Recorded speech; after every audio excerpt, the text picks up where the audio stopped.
Hi everyone. We have another reading to do tonight. We're excited.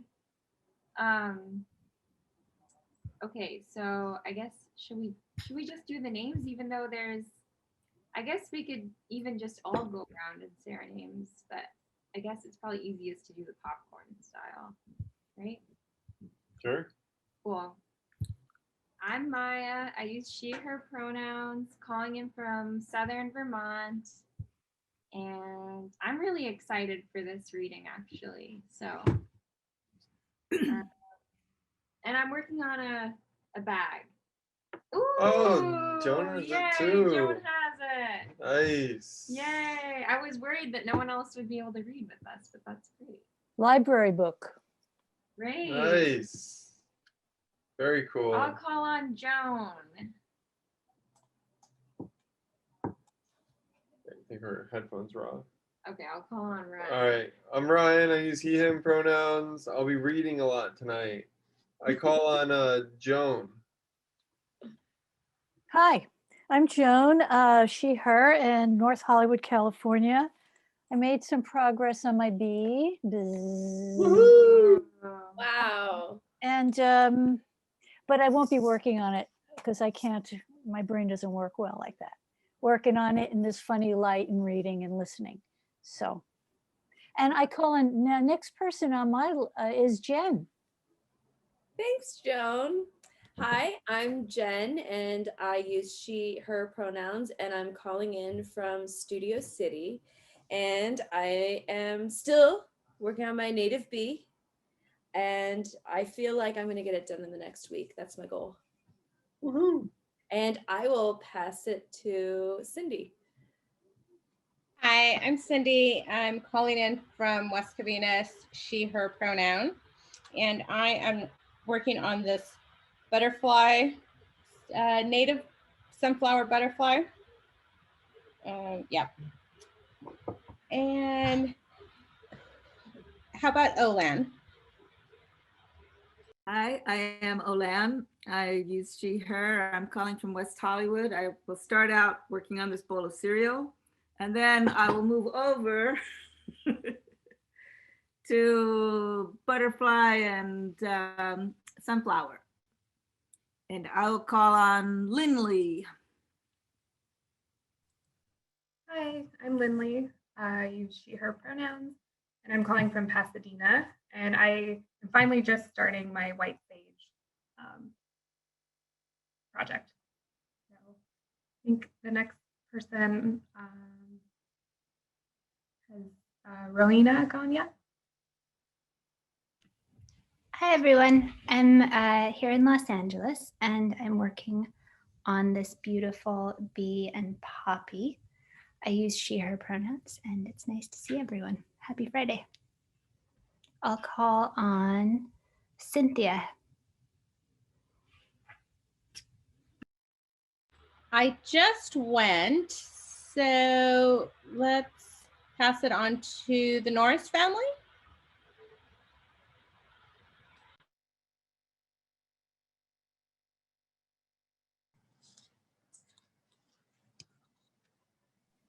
Sometimes they might be listening, a bunch of them, so I don't know if they. How about we pass it to Ansu? Hola, hi everyone. She, hers, I'm calling in from West LA, from Palms. And thank you so much, Cynthia. I think it was you that actually put it in the mail for me. I got my native bumblebee. And I'm super excited to start, especially with the gold thread. Fantastic. So good, I'm glad you got it. Just starting. Who am I passing it on to? Who should I do? Ryan, maybe? Have you gone? I've gone, but can we go to Sylvia? Hi, I'm Sylvia, she, her, Pasadena, California, and I got mule fat, which I've been working on. Let's see. So the the buds are pink, but the petals are white. So it's confusing flower. I like it. I will pass it on to Sonia. Hi. I'm just joining for the first time. I'm excited. I do not have a project yet, but I love native plants. I'm a landscape architect and a gardener. Really interested in landscape history and indigenous practices of land management. So I'm looking forward to being here. Thank you. Thanks, Sonia. And what pronouns do you use? I use she and her. Thank Okay, you for asking. Thank you. We're so excited to see all of you tonight. I'm gonna collect the name baton back. And for anyone who didn't get to introduce yourselves, please feel free to do it in the chat. So feel free to let us know your name, your pronouns, and where you're calling in from. And I will start us on our reading journey with our introduction. So, hi, and welcome to the Fires of the West Reading and Native Plant Embroidery Zoom gathering, hosted by the Metabolic Studio. Since the last presidential election, Lauren Vaughn and the Metabolic Studio have held a potluck, protest printmaking workshop, and community crafting space every Thursday to process collectively the various traumas of this time. With the advent of the COVID-19 pandemic, however, we have shifted gears and created this Zoom space to educate ourselves on critical issues by reading and holding discussions while we craft. So we spent the first 12 weeks of this program focusing on prison and police abolition. And this second iteration is focused on kind of educating ourselves on the fires of the West with a specific focus on native land management and sovereignty, the history of fire suppression, and how we can decolonize our understanding of fire moving forward to create a more resilient and safer West. So many of you here have already received embroidery kits in the mail. And in this kit, you will have received a line drawing on fabric of a botanical plant representing the food and medicine that Metabolic Studio is growing on 2 sites along the LA River, as well as up in Payahunadu, or so-called Owens Valley, and which is where Los Angeles steals its water from, and up in Vermont, where we are, as an effort to give free food to folks away right now. So we drew images of the plants we're growing, transferred the drawings onto fabric, which we sent out to you, along with an embroidery hoop, needles, and thread. And in the kit, you will have also received a self-addressed return envelope to send those back to us when you've finished, and these will eventually be formed into a hybrid object. If you have not yet received an embroidery kit and you're interested in them, please write to info@metabolicstudio.org. And I think Jen will put that email in the chat as well so that you can reach out to us and we will be in touch. So tonight we're going to be reading a book entitled Forgotten Fires, Native Americans and the Transient Wilderness by Omer Stewart. And kind of full disclosure, there are some content warnings for the reading tonight. Nothing like super violent, or I mean, it is language violence, but nothing explicitly graphically violent. However, the author will be citing like early colonists and who do use the term heathens when referring to the native people of this land. And I just want to be really transparent about that. And it's something that we should obviously discuss tonight. So yeah, I just wanted to mention that and bring that up so that we can hold that space together. Plus, I think this reading is really critically interesting because we're going to get to see what this landscape looked like kind of at the advent, early colonization of the West. So seeing like how much fire was really impacted and how much it was controlled by the native people. So we've decided to close entrance to this Zoom space after the first 15 minutes of the reading to create a better flow for communication and conversation at the end. So for folks who might try to come in later on, we apologize if that's not possible, and we hope, I guess you won't be here for that because you're all here, but in the future, we're trying to keep it to folks coming in relatively early. Cool. Do you want to get us started, Ryan? Yeah, for And sure. Joan has the book. I don't know if anyone else also has the book, feel free to put that in the chat and you can read with us. We're kind of splitting up into smaller sections this evening, but the majority of the reading will be between pages 258 and 268, right? I believe so, yeah. Yeah, 259 and 269, I apologize. Yeah.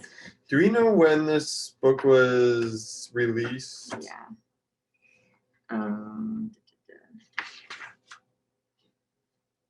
2002. Gotcha. Okay, cool. I think so. Yeah. Yeah. Yeah, Yep. 2002. Cool. All right. Thank you. The Mountain West.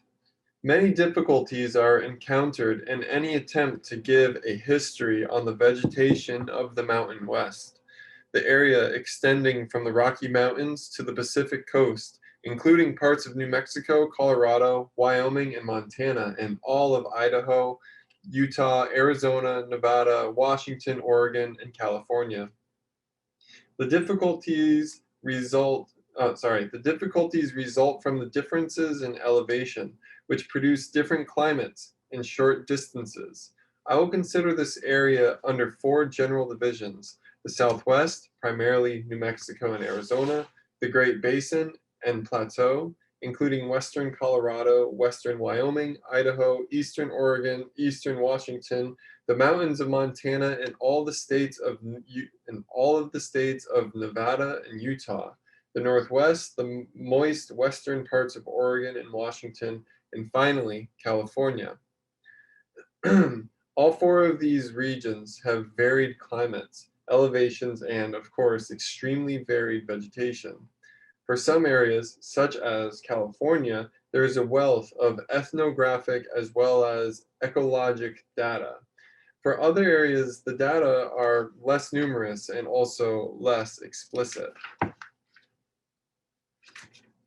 Another problem in much of the Mountain West is that of the desert terrain on which so little vegetation grows that fires will not burn, of the various vegetation types designated by Shantz and Zahn as falling within the Mountain West, the most extreme is quote-unquote greasewood or salt desert shrub and creosote bush or southern desert shrub, end quote. Most of the Great Basin and Plateau is characterized as sagebrush or northern desert shrub. Only in the favored sections of the country dominated by these vegetation types can fire, once started, run by itself. Consequently, to burn them means to burn very small sections carrying the fire by hand over country on which the vegetation will not carry fire. The whole region, however, is interspersed with mountains of various sizes, and of course, on these mountains and in favored valleys, there are places where grass and forests were insufficient quantity to be burned. The evidence we can find, although not representing the whole area, does suggest that fires were repeatedly set to the vegetations in the Mountain West, wherever they could be lighted and could maintain themselves. In other words, the Indians of the West, like the Indians of the plains and the prairies and the eastern woodlands, set fire to all vegetation that would burn. The effects of such fires will be considered in detail in accordance with the evidence found in the literature. So we're now going to be skipping this.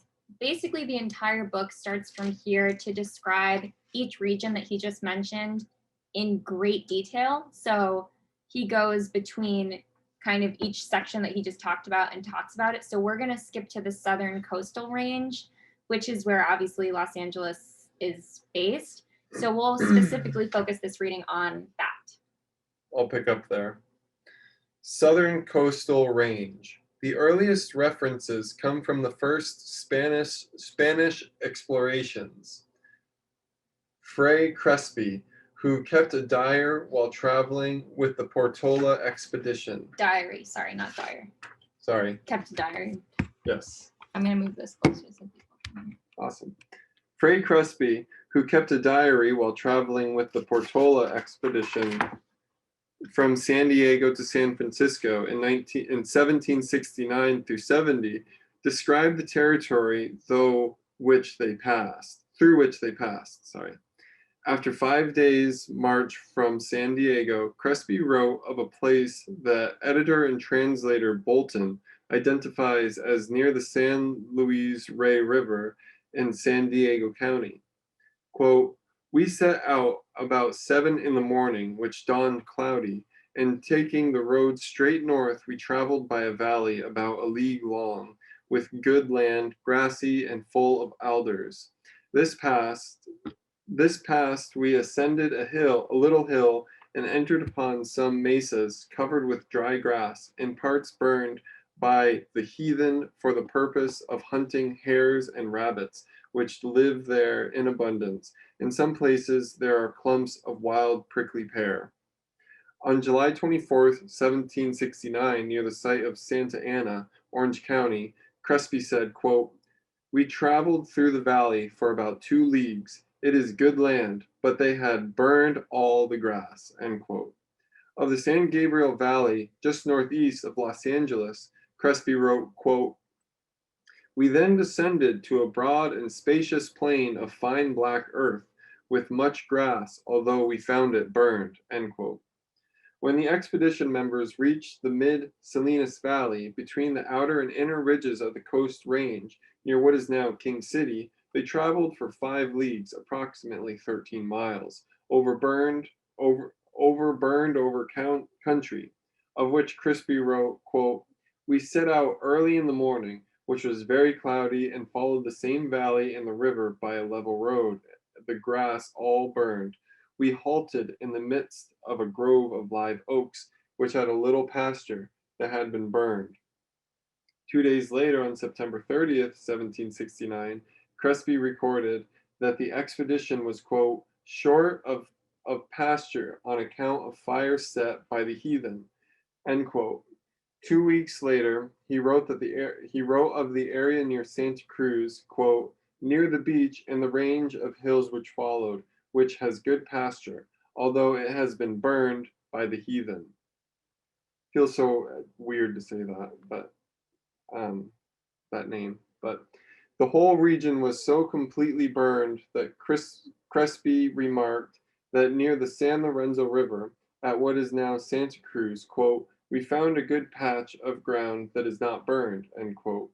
Further north along the coast, however, he observed that, quote, "we traveled 2 leagues, which is over 5 miles, during which we descended and ascended 4 deep water courses carrying running water which empties into the sea. Only in water courses are any trees to be seen. Elsewhere we saw nothing but grass that was burned."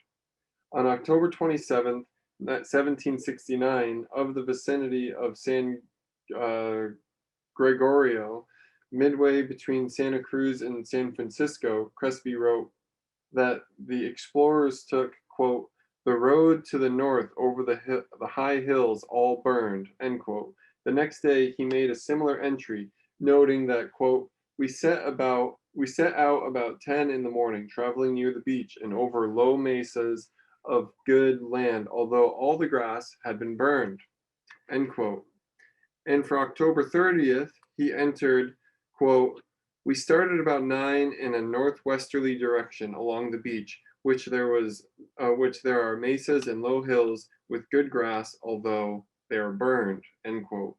It is strange that A.W. Sampson could have examined Crespi's diary and found only the one reference to burning, which he lists as one of 8 he reported for driving game by using fire. Although he quotes Constanzo and Palu, 2 other chroniclers of the same expedition, Sampson minimizes their contributions by the prefaced remark that, quote, "a few chroniclers reported Indian burning as locally destructive," end quote. By applying the culture area principle, Crespi alone provides enough evidence to assume that setting fire to grassy vegetation was practiced generally by Indians from San Diego to San Francisco. but there are direct statements about burning as well.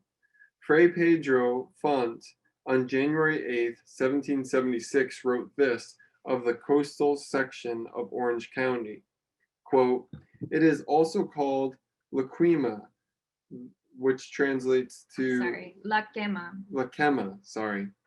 It also it also it is also called Laquema, which translates to the burning, because of somewhat dangerous fire which occurred in the grass patches, caused in part by accident, in part by the heathen." End quote. A proclamation published in the Santa Barbara Mission on May 31st, 1793, provides strong evidence that grass burning was common practice. The report suggests that setting fires may have been so common as to cause them to be taken as a matter of course, and that special instructions were needed to encourage subjects to fight the fires. The report reads in part, quote, "That in virtue of repeated complaints about the losses resulting from the fires, the Christian and heathen Indians set to the grazing lands every year, he has issued a proclamation of which he remits a copy, and he requests him to advise the priests to give the Indians, and particularly the old women, to understand to refrain from committing such offense, severely punishing anyone who commits such, and that in case of fires, the captains and their guards will help them to check them, for which purpose he communicates with the commandants so that they may so inform them." End quote. Joan, do you want to pick up? Do you see where I am? Yes, Ryan. Awesome, thank you. A report dated July 2nd, 1800, from the San Juan Bautista Mission, inland from Monterey Bay, suggests that Indians may have used fire as a weapon. Quote, "Father Pedro Martinez advises me in his letter of the 27th of the same month about the unfortunate murders and the threats of the Osayames, and that they have threatened to burn the Indian farmer's house. They carried out this threat by setting fire to the Bajano field, and had it not been for the quick action of the captain of the guard, they would have burned all the fields, for a part of a wheat field was burned." End quote. Kudzubi, having visited the San Francisco Mission in 1818, wrote that the Indians, quote, "neither sow nor reap, but burn their meadows from time to time to increase their fertility." End quote. Of the vicinity of San Jose, Ryan wrote in 1850, quote, "We found ourselves between lofty hills, those to the right, the east, being covered with wild oats, whilst on the left everything looked black and dreary, all traces of the vegetation being burned up by the Indians." End quote. Modern ethnographic accounts add some support to the picture supplied by the early explorers and travelers. Inasmuch as the region of the Coast Range from San Diego to San Francisco, California, was where the Indians were first Europeanized or exterminated, it is not surprising that ancient practices are forgotten.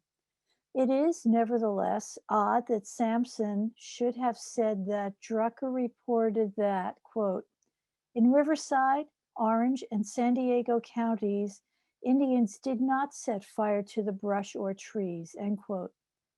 In his 1934 to 35 study, now published as Culture Element Distribution 5, Southern California, Drucker said nothing concerning setting fire specifically to, quote, "brush or trees," end quote. There are, however, positive statements from several informants located in the three counties saying that chia, salvia, patches were, quote, "burned over to improve," end quote, them. Two informants in the same counties remembered that fire had been used in communal game drives.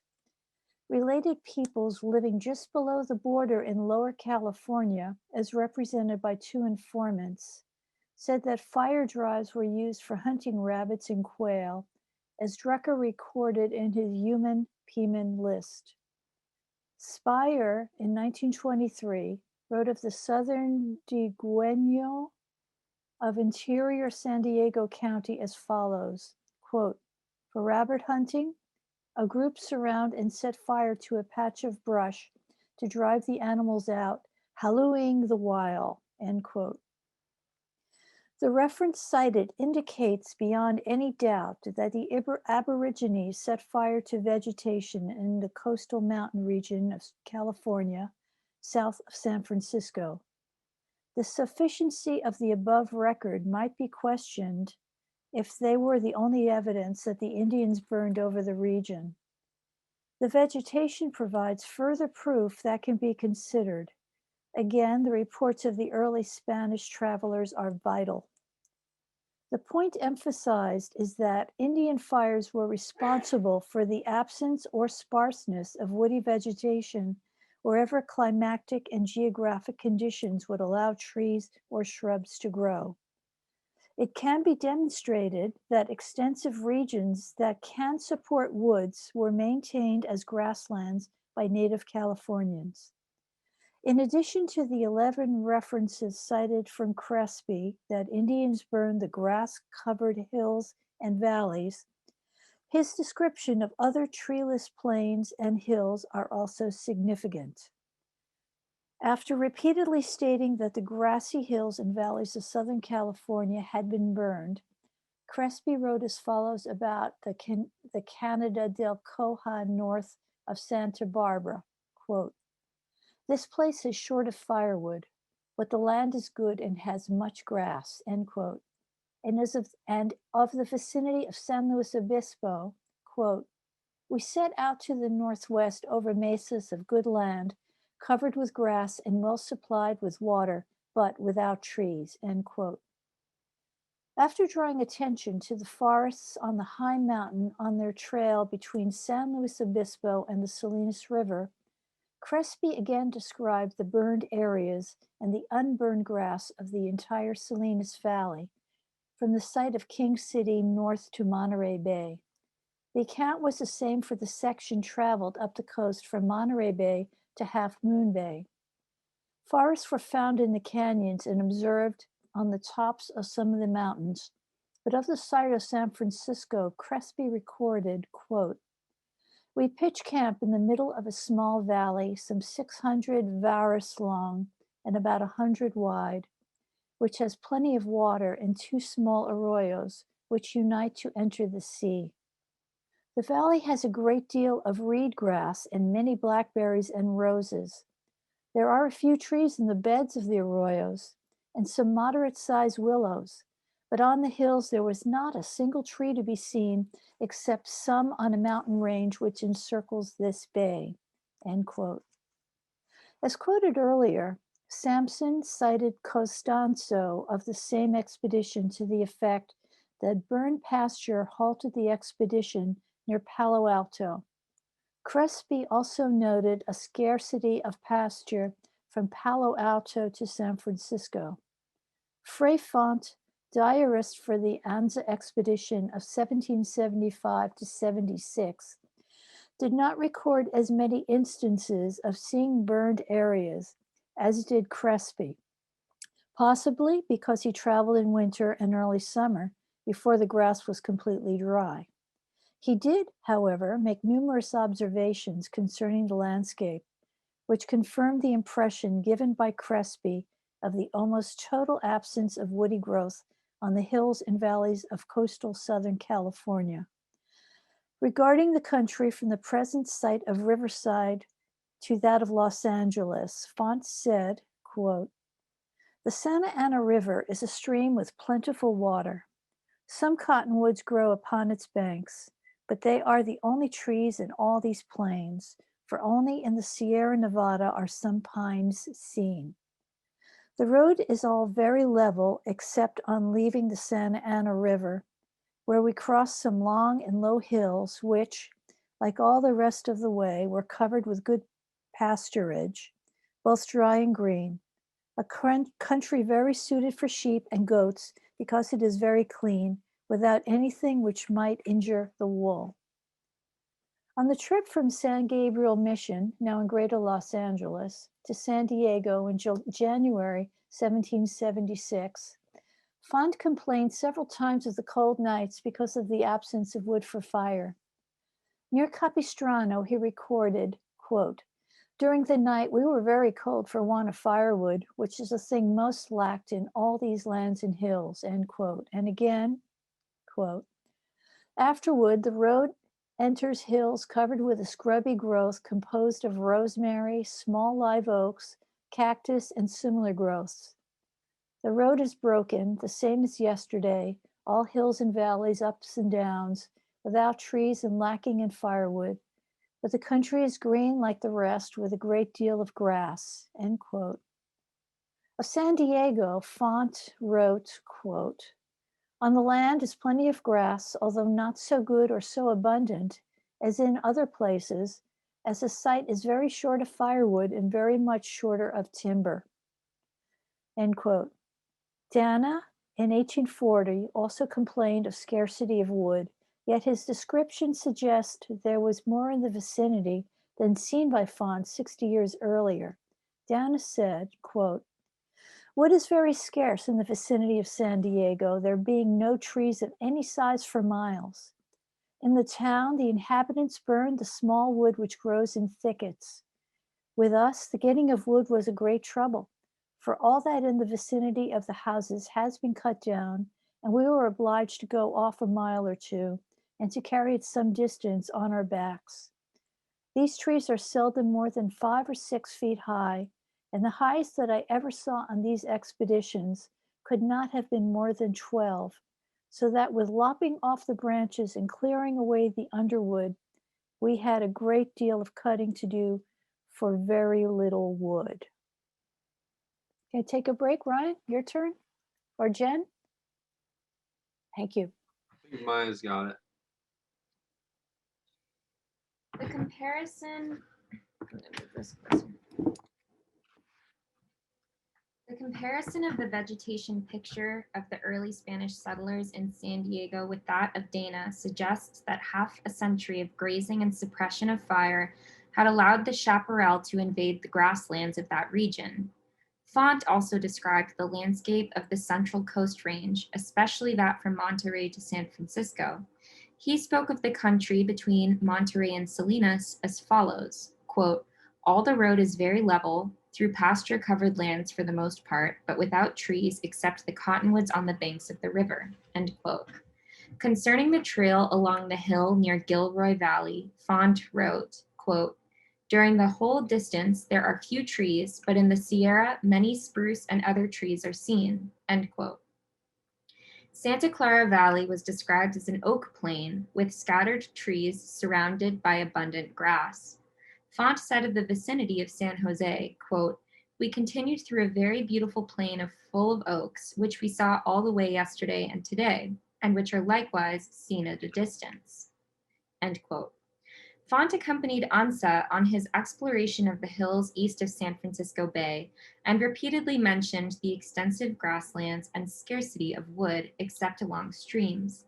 The question at issue is whether the grasslands observed by the early Spaniards were the result of climatic and geographic conditions, or whether the burning over done by Indians was an essential factor in their formation and survival. The final conclusion is complicated by 3 circumstances. The first is the large proportion of the area that is still subjected to fire. The second is the amount of the territory now under cultivation. The third is overgrazing. Notwithstanding these new elements, the data appear to leave little doubt that the Spanish would have found nearly all of the grassland areas of the region of the coastal range south of San Francisco covered with either woodland or forest if the Indians had not regularly and frequently set the whole area afire. I'm going to repeat that sentence.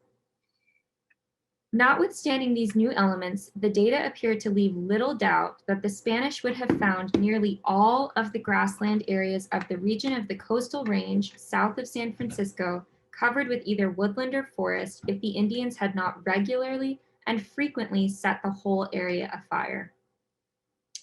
This study presents abundant proof that Indian fires could reduce forest and brush areas to grassy plains and prairies. That was recognized by A.W. Sampson in 1911 when he wrote, quote, "Historically considered, the Indians took the initiative in manipulating forest fires. It is well known that the Indians, before the advent of the white men, set fires on grass and woodlands. Their object in doing this was apparently to bring about a fresh growth of grass in the autumn, upon which numerous game animals and wild fowl would accumulate, and thus make it possible for them to secure their supply of meat, and also for the purpose of killing and roasting for food the great quantities of grasshoppers that nearly every season fed on the tender growth of grass. The Aborigines in various parts of the West are recorded to have kept vast tracts of forest land denuded of timber for a similar purpose. Upon the cessation of these fires, through the government, timber of remarkable uniformity and symmetry has encroached upon these areas through natural seeding without the aid of the forester.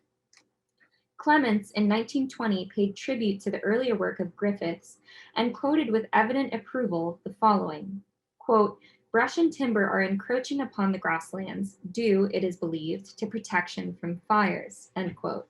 On page 190, Clements explained the effect of overgrazing as follows, quote, "The size and continuity and the heights of the shrubs reflect the water relations. This relation is naturally disturbed or obscured by fires and grazing, though it is not hidden by them.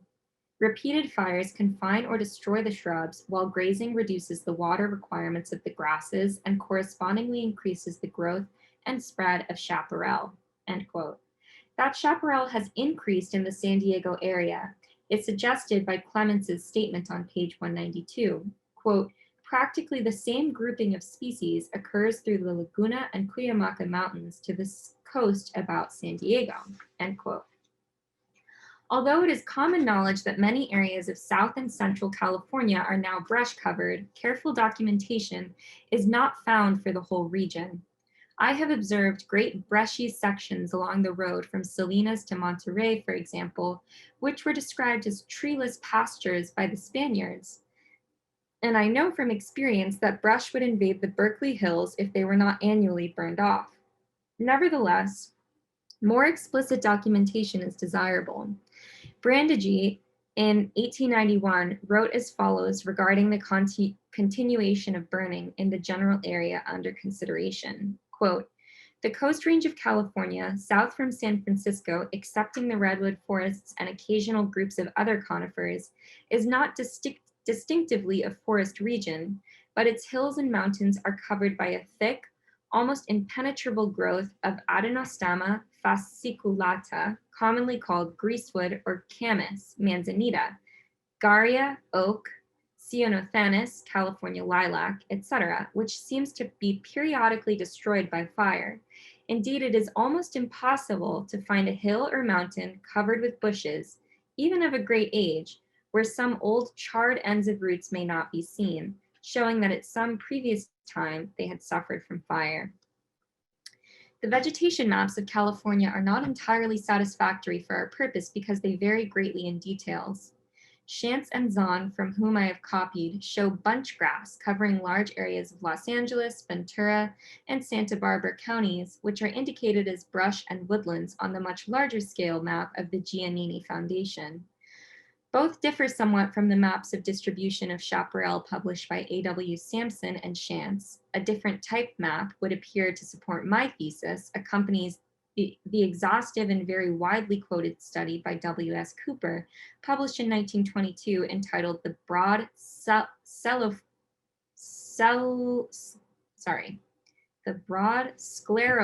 Vegetation of California. His plate 1, showing species density of broad sclerophylls, indicates that the Coast Range has the area of greatest concentration with the San Francisco Bay section, and that a tract from the coast near Ventura across Los Angeles County has the greatest density. Cooper's map implies that all of the southern Coast Range is chaparral country. To justify placing the hills and valleys of the Coast Range completely in the chaparral zone, Cooper said, quote, "I believe that there are certain extensive areas now inhabited by grasses and by half shrubs that climatically and potentially are chaparral regions," end quote. Cooper then listed 42 plants of importance in the chaparral and went on to say, quote, With so large a list of species, there is naturally great diversity in the composition of the association. Anyone given to splitting of hairs would easily separate many communities of lower rank. This is in part due to slight habitat differences, but also in an important degree to the great number of species with restricted range and to the frequent occurrence of fires." End quote. Cooper later expressed a conviction that Southern California is a true climatic chaparral area and said, quote, "The foothills and low mountains of Southern California are the most certain. In these places, Adenostama is usually the dominant species, or if cultivation has largely destroyed the native vegetation, remnants show it to have been so at former times, which is the case in portions of the Los Angeles and San Bernardino valleys and on the broad mesas east of San Diego. As we ascend the higher mountain ranges of Southern California, the evidences of climatic character in chaparral become less and less convincing." End quote. The strongest support for the view that Indian burning was the factor determining the types of plant covered observed by the first Europeans in California is found in Cooper's discussion of Santa Clara Valley. One should recall that both Crespi and Constanzo of the 1769 Portola expedition and Font of the 1776 Anza expedition were explicit about the open grassy nature of Santa Clara Valley. Also, one should remember that Ryan, who visited in 1848, described it as very open grassland. Of this same area, Cooper wrote, quote, "For example, the floor of the Santa Clara Valley southeast of Palo Alto, which is today one of the great orchard regions of the state, was less than a half century ago solid chaparral. The bare grassy hills nearby, with their thin growth of oaks, were similar." Mr. G.F. Beardsley, a retired mining engineer, spent several years of his boyhood in this vicinity and is able to recall with considerable accuracy the general character of the vegetation at the time. About 1870, according to Mr. Beardsley, the present orchard land between Palo Alto and San Jose was solid chaparral, and patches of the scrub occurred on the floor of the valley between San Jose and Gilroy. Those cleared areas which are not under cultivation are today typical California grassland, sometimes with young oaks scattered through them. It remains to account for the absence of the chaparral in these areas of grasslands, where it is hypothetically the climax. Clearing for firewood has been locally effective, clearing for cultivation much more so. By far the most important cause of destruction has been fire. A single burning of chaparral will result merely in a crop of stump sprouts and greater density than before. But yearly burning will inevitably destroy the brush completely or prevent invasion by it. Cattlemen and sheepmen in the early days, according to unpublished Forest Service reports, were accustomed to the fire, the brush annually in the foothills to destroy it, and thereby improving the grazing conditions. This resulted in a great increase of grassland at the expense of chaparral. Such recent events, however, are of small importance compared with the effects produced by the Aboriginal population. It is certain, therefore, that extensive areas which are now dominated by grasses or thin forests of xerophytic trees were formerly controlled by chaparral or would come to support chaparral if destructive agencies were eliminated, and the principal causes of the destruction of the chaparral or prevention of its establishment have been clearing or repeated fires. Comparing the vegetational picture of the Santa Clara Valley of Cooper and that of the early travelers, the conclusion must be drawn that the burning of the valley by Indians was abruptly reduced by settlement following the gold rush of 1849.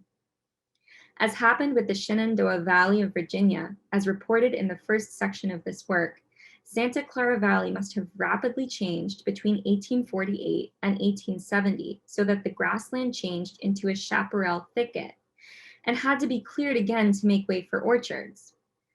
A knowledge of the vegetation changes that occurred in the Shenandoah Valley helps one to understand those of Santa Clara Valley, although the two are separated by the continent.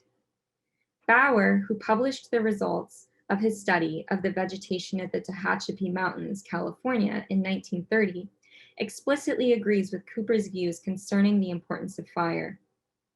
He stated his conviction that neither grassland nor chaparral, both widespread on the Tehachapis, was climax for the region. Both resulted from the Indian practice of burning over the area, a practice continued to the present by ranchers. In 1932, Storer expressed a similar opinion as follows, quote, "The restriction of burning in forests, and especially in chaparral areas, is leading in some instances to replacement of grasslands by chaparral, and possibly also leading to alterations of soil-mineral relations." A.W. Sampson summarized his attitude as follows, quote, "Contrary to the claims of some persons, burning of brushlands by the Indians evidently was restricted both because of their sparse population in chaparral regions and because of their mode of life. Fire, when used, was primarily to facilitate hunting and to aid in gathering food plants. Burning for such purposes apparently was not extensive enough measurably to enlarge or to decrease the present chaparral areas or to keep extensive stands open by repeated burning," end quote. Yet in spite of such views, Sampson collected a conclusive evidence that repeated burning could convert chaparral into grassland, and if continued, could maintain the dominance of grass over brush. The relative effectiveness of fire to clear chaparral depended upon the site and the plant species. He said, for example, quote, "Heavy broadcast burning, although entailing fire risk, is the least expensive in temporarily opening up dense stands of sprouting forms of brush. But the benefits derived seldom exceeded a duration of about 3 or 4 years. On non-sprouting brush areas, a 2-year burning plan is usually effective in converting the brush cover to grassland," end quote. So just to reiterate what that just said, it's essentially arguing that in order to maintain grassland, the chaparral would need to burn once every 2 years at a minimum. Inasmuch as extensive areas like Los Angeles and Santa Clara valleys, to cite only 2 of many, were kept clean of chaparral by Indians, the Indians did exert a great influence on California vegetation. They appeared to have discovered the same practices for the control of chaparral that Sampson found during a 15-year research project. Sampson's views have been presented and discussed at some length in connection with the Southern Coast Range, primarily because he was so clearly wrong regarding Indian use of fire in that region, although he considered all the chaparral areas of the state and did most of his research in the Northern Coast Range. The arguments appear to be valid for both areas consequently. I will not repeat the analysis, but will allow for the record to speak for itself.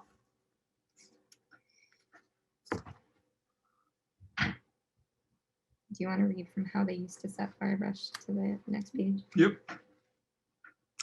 All right, now we just have a couple smaller sections. How they used to set fire to the brush. Our kind of people never used to plow, they never used to grub up the ground, they never used to sow anything except tobacco. Oh wait, sorry. Just before we read this, the following account is from Harrington. Appears to be a direct recording of a Karuk informant's account, and a Karuk is they're a tribe in more northern California, but this will be a description of how fire was used. Awesome, thank you. I was like, wait a minute. Sorry, I should have read that part too. Yeah. How they used to set fire to the brush.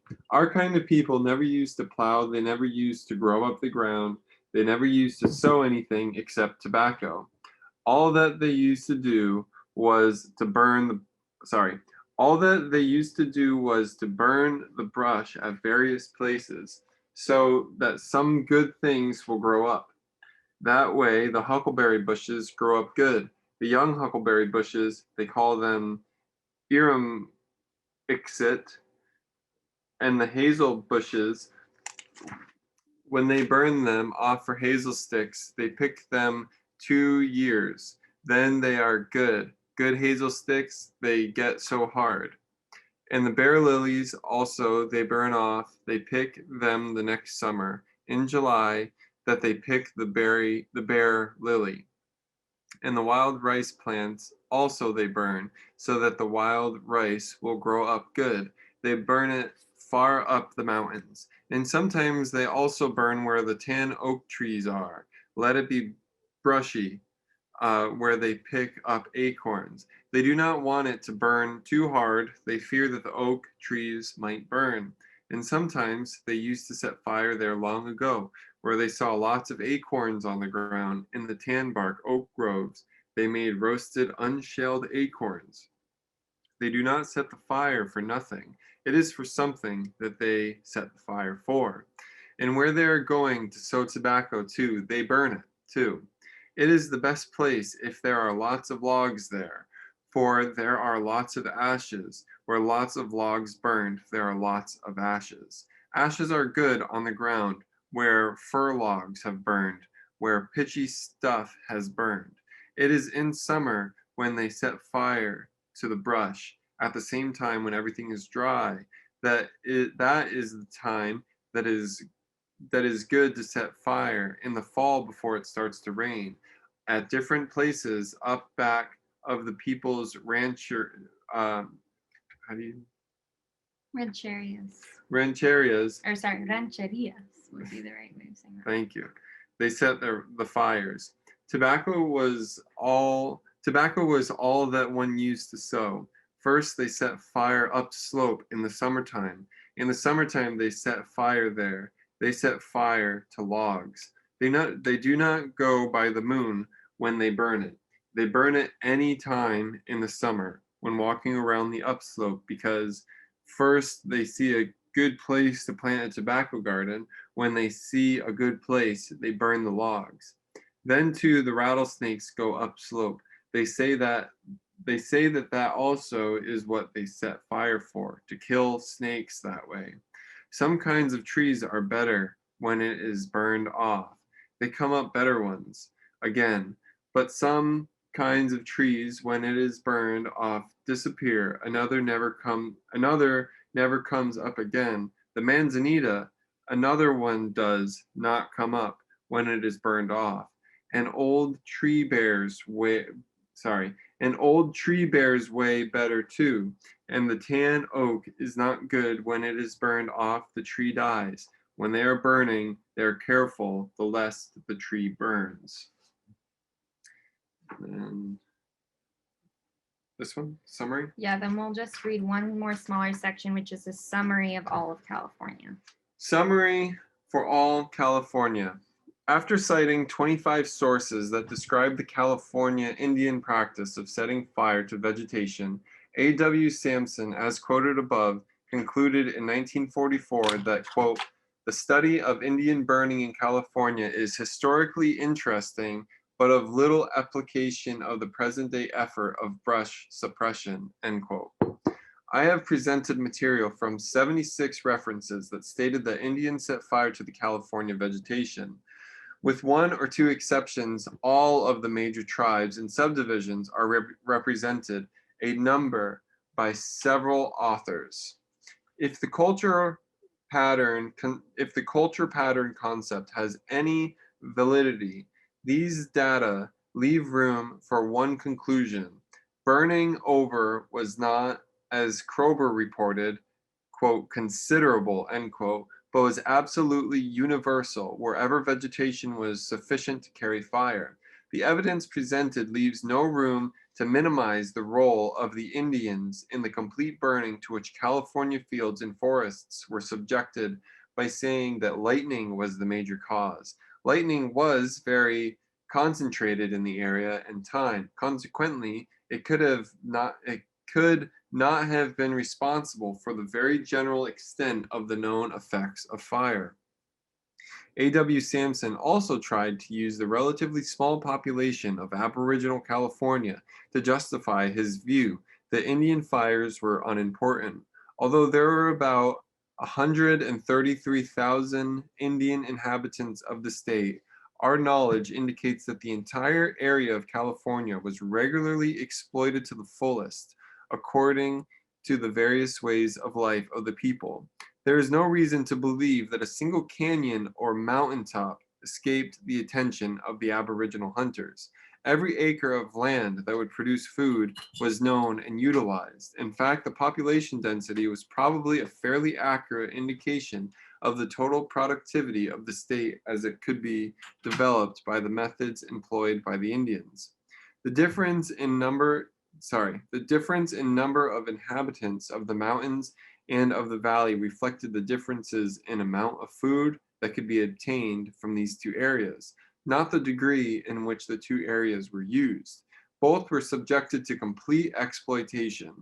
It should be obvious that a very small number of Indians who believed it's advantageous frequently to burn over their territory could have kept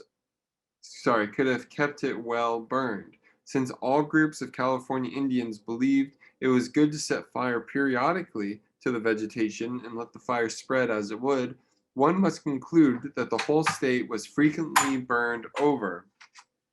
Indians burn for a number of reasons, most frequently as an aid to the hunting.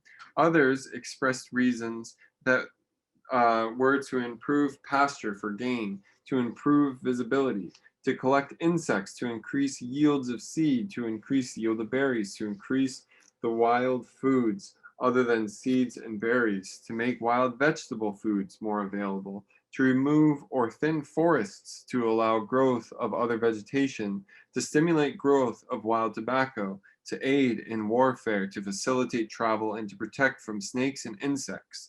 Not all of the above reasons were recorded for every group, and possibly some tribes did not use some of the reasons to justify the burning over they did. Furthermore, burning vegetation for any reason would accomplish several of the other results expressed as desirable by some Indians. That recent fires in forests are more destructive than formerly, as Kroeber and Sampson stated, has been attested to by many others, including Indian informants. It is incorrect to accept this as evidence that the Indians did not frequently set vegetation on fire in Aboriginal times. Instead, the opposite is a better interpretation.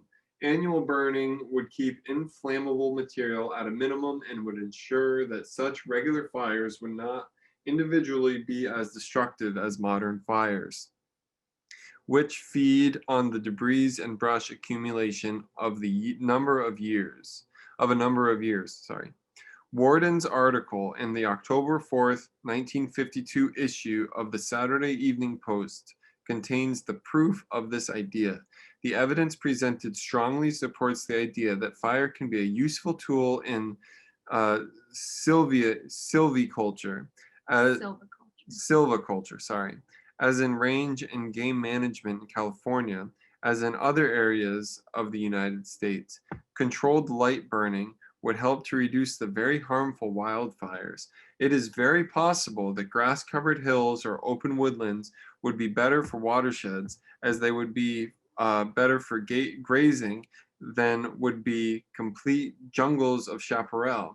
Certainly, the disastrous floods following the denuding wildfires would be avoided. Also, the danger to homes that are built in chaparral jungles would be reduced. I do not, of course, advocate the precise practices of burning employed by Indians. Rather, I strongly urge careful study such as that done by Love and Jones and many others to discover the best way to use fire. Complete fire prevention does not appear to be the proper ideal in California forests any more than it does for those in Washington, New Jersey, or Louisiana. Okay, so there's obviously a lot to unpack here from what we just read. There's a lot there. Including like that last sentence of like, yeah, I almost wish I didn't read that. I do not, of course, advocate the precise practices of burning employed by Indians, when you just read like how brilliant that practice was and how it really did shape an entire ecosystem, like for, you know, an entire side of the state. So I don't know. I think there's a lot to unpack here, including the fact that we had to read early colonists to really get this literature in a book. But I do want to like just take a moment and be like, holy shit.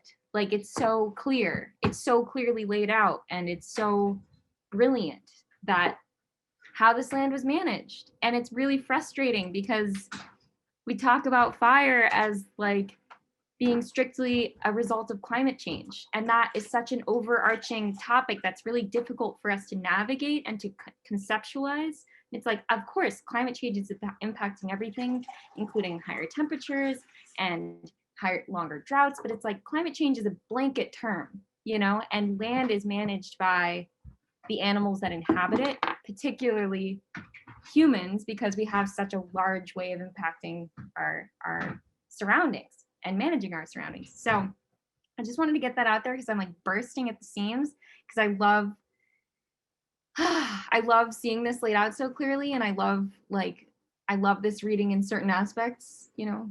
So we are going to break out into our breakout rooms now.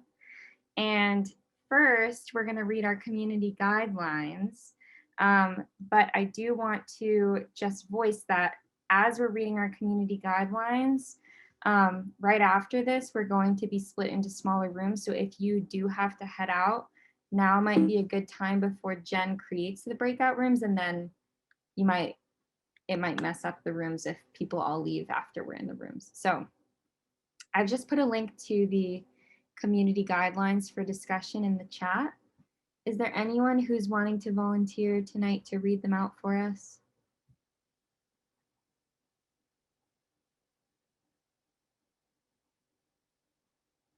Oh, Sylvia. Oh, great. Thank you, Sylvia. Sure thing.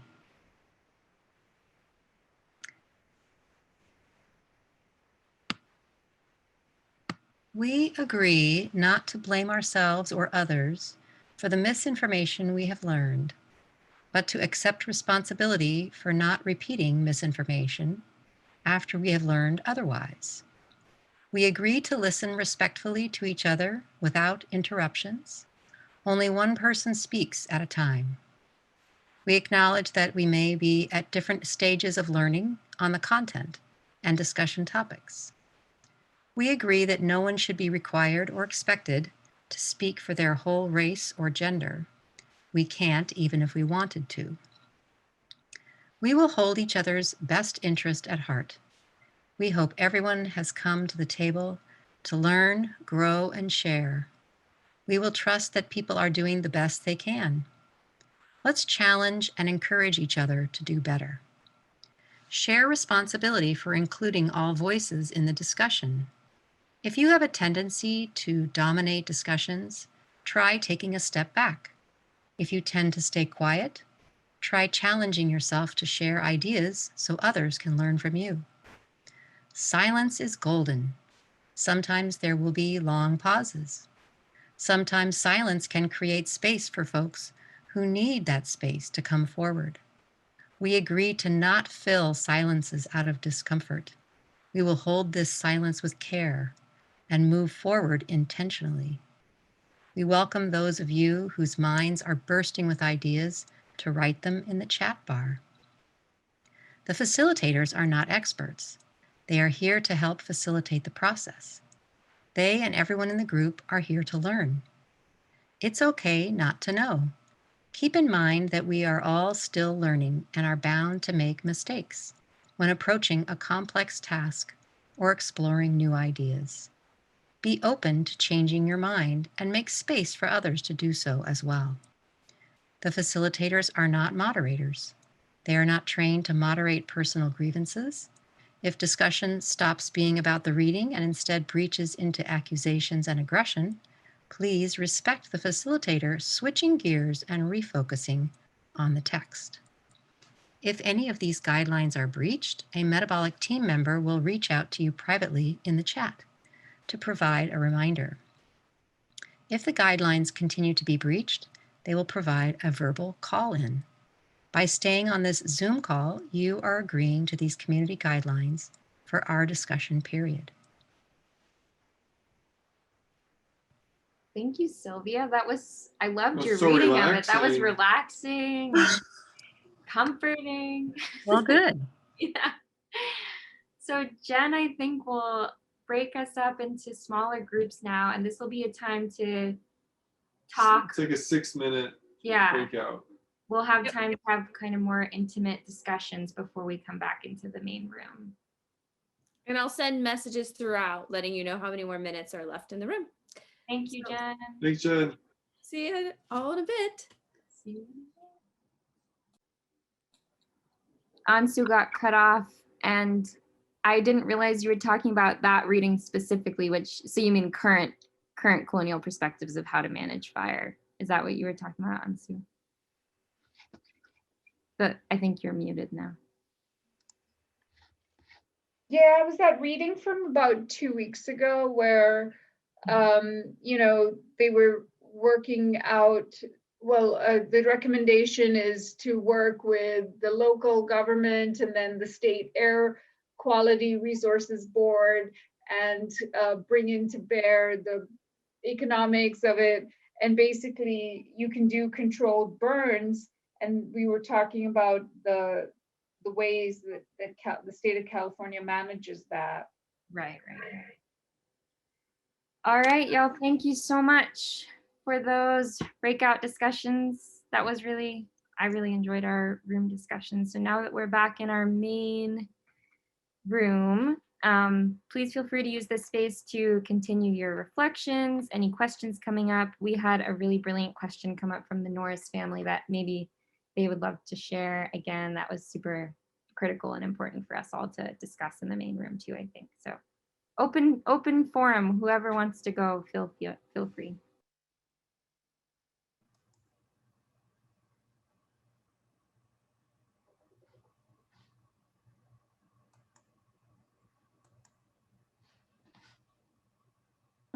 Hi, we in the small group, we had shared a question that Desmond, who is 7 years old, had asked during the reading about why we were not just asking the Indigenous people and why we were reading the perspective that we were.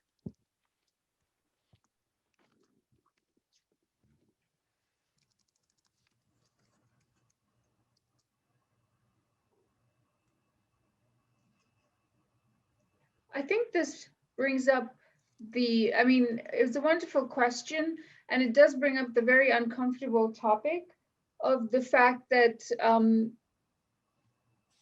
the terror that was unleashed on the Indigenous people needs to be also confronted along with the issue of, oh, they have traditional knowledge, because they had to survive this ethnic cleansing situation, and a lot of them did so by sort of disappearing a little bit.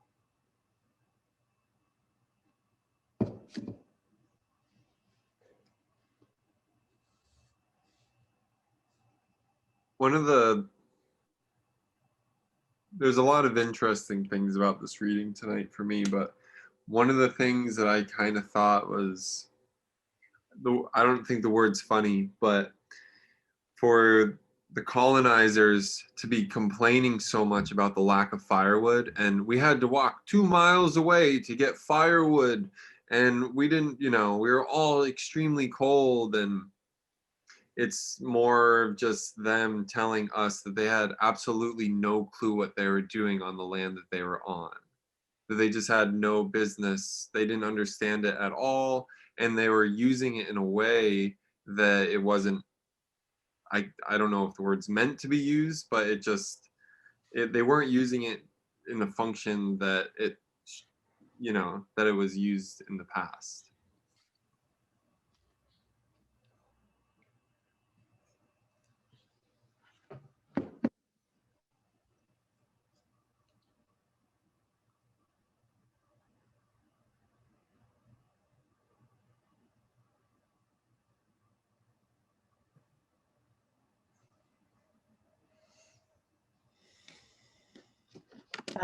We also talked a little bit about how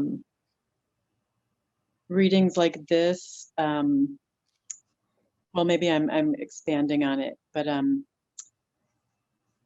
like we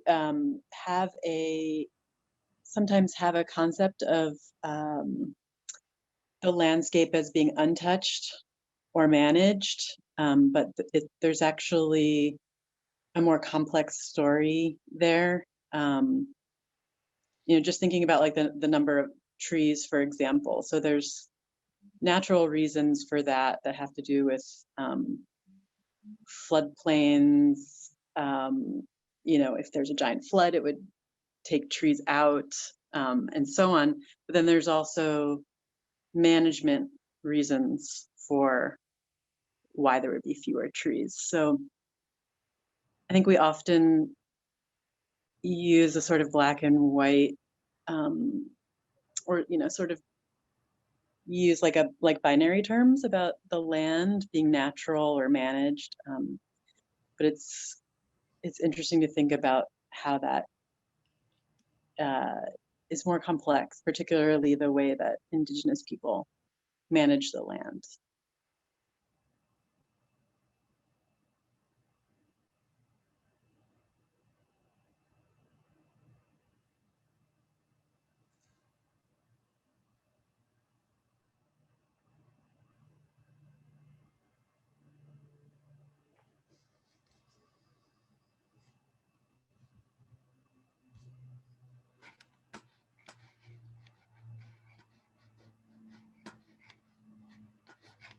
So it's like a relationship with the land, the complex part, it sounds like, rather than managing or untouched.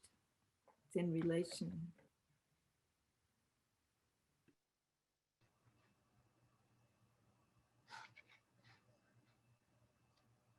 I thought that was really interesting when they talked about the comparison between the Shenandoah Valley and the California situation, because it clearly indicated that there was a good long tradition of encroaching on indigenous land and changing the way that people used and occupied that land.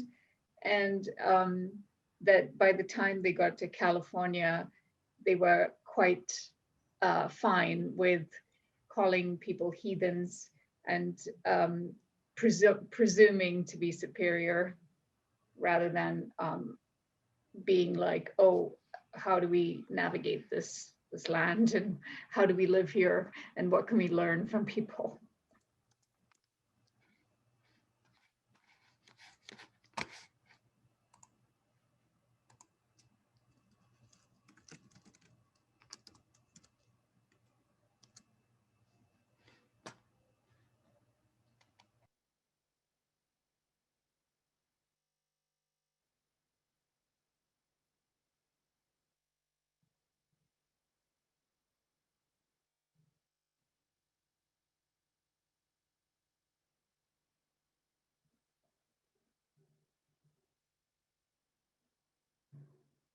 One reason why, to kind of harken back to the Norris family question, which I think is really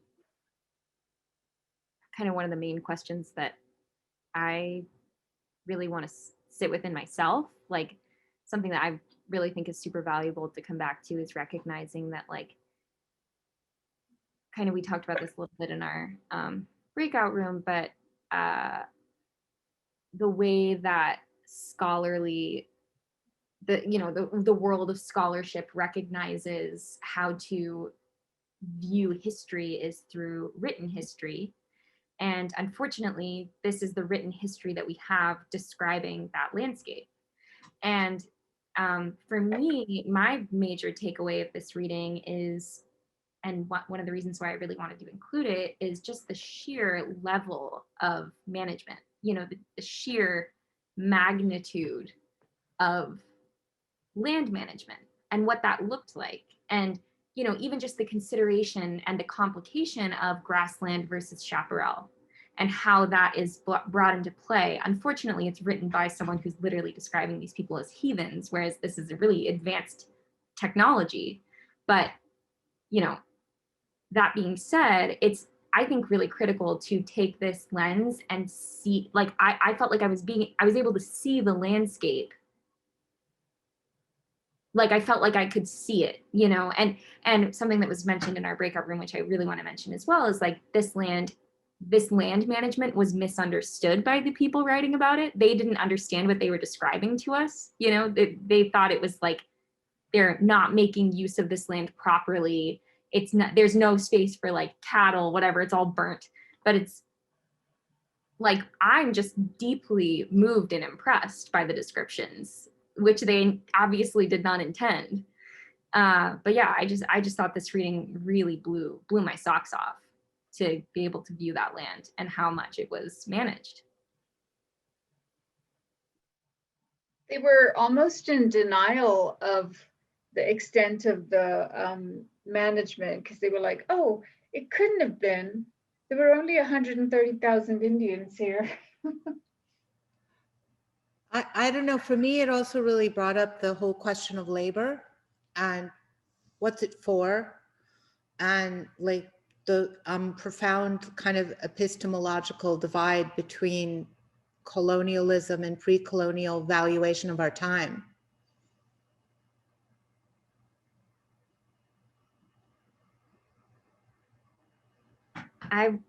Mom, can I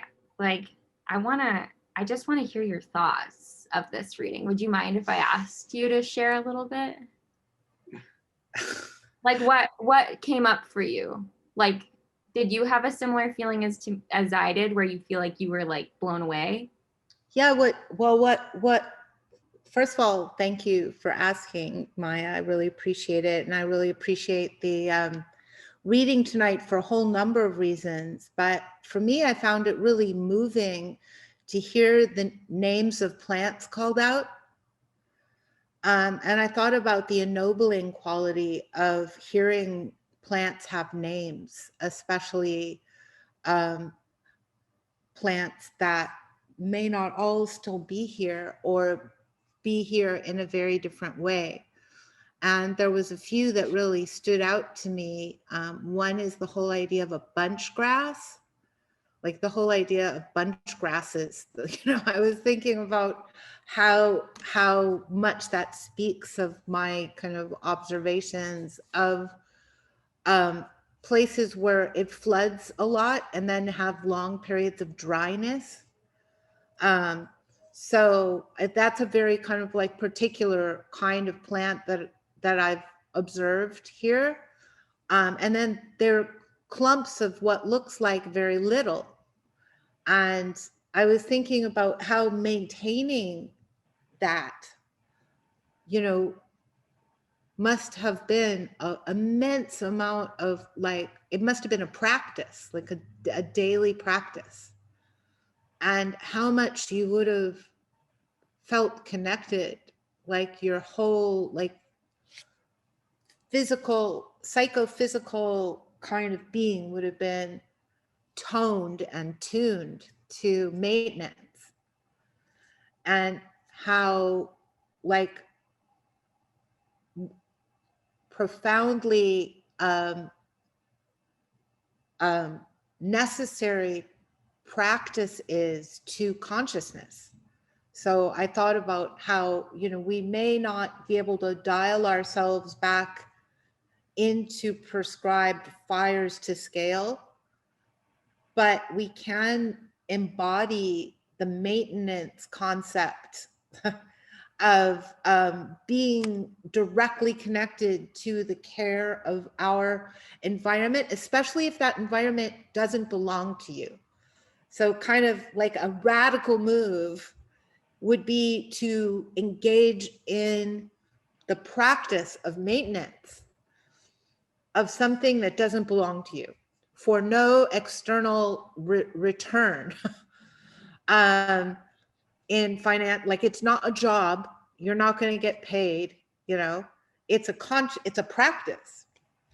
So it made me think about that, you know, made me think about the LA River and the unhoused community and the kind of maintenance of that kind of industrial infrastructure as a kind of new new kind of tundra as being the kind of closest maybe kind of model to indigenous practices, is like how the unhoused community I'm observing on the river maintains the infrastructure to have the possibility of living there. But I felt like, for me, what I found the reading really moving because of the ennobling quality of naming plants, when you don't know even that it's going to have some weird historic palimpsest. You're just doing observational writing. And I also thought of how much has to be going right in your life to be able to have the time to write that. Like, the writing of it itself speaks of probably not using your physical labor during the day to pull grasses out of the ground, you know, because you'd probably be too tired to do that writing. What was that beautiful word that you used?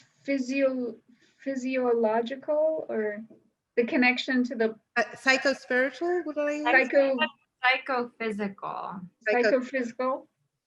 Yeah, like, you know, I guess it's like that sense of being embodied in your labor, like for it to be, you know, to be in your body and to be able to be in your body for hours at a time while you're doing something that has no direct, like exchanging your labor for what you need to get financially back to get by, like that whole psychophysical interrelationship of creating the potentiality for your life and the life of all living systems to be interdependent. That's like a profound psychophysical kind of model of the world, and I'm amazed when I hear it described, you know. It's a huge loss that most modern capitalistic people don't have. That they live in their heads or in their fingertips or their thumbs.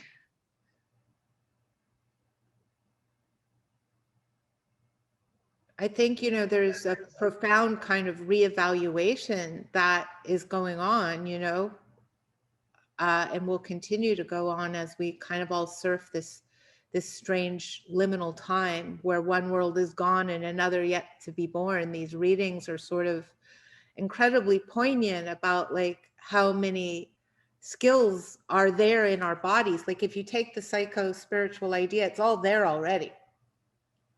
So you don't really have to learn as much as you have to unlearn.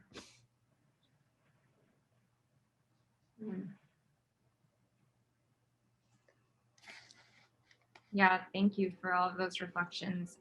Something that I kind of took away from what you were just saying is like the idea of like reaping direct benefits, and the concept of kind of, or not, I guess not concept, just the realization of where we're at now. Total individualism. Well, not only total individualism, but we are at a breaking point in the West, at least. I mean, not just the West, but in terms of fire suppression and fire management, we are at a breaking point. And thinking about reaping direct benefits and how direct the benefit is of, you know, allowing and facilitating and creating space for cultural burns is kind of reaping direct benefits. You know, it's like this land management does create the benefit of like not burning everything you love and know, including potentially yourself, to a crisp if you just manage fire more sensibly in the West. You know, it's like, this is about resiliency, essentially. It's not a question of like natural human, what is wild, what is constructed by a human hand. It's like, this is a matter of survival and how to make a landscape more livable.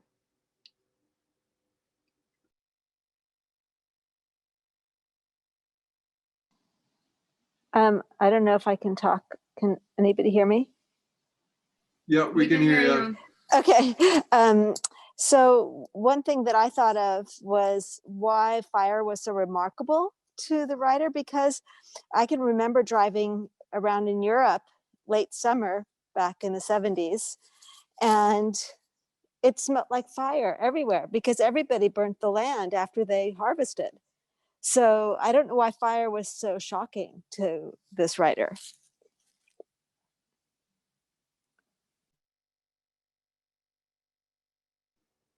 That's a really good question. Does anyone have an answer?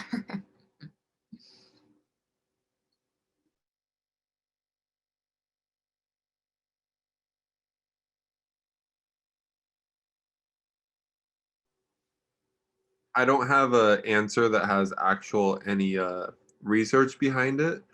But what I'm guessing is that maybe they just never saw a landscape like Southern California or the West, and they just had no clue. And like, I don't know. Maybe they just thought, well, nothing's here. Why would they burn it? Why would they burn it anyways? I have no clue. Like I said, I have no research, but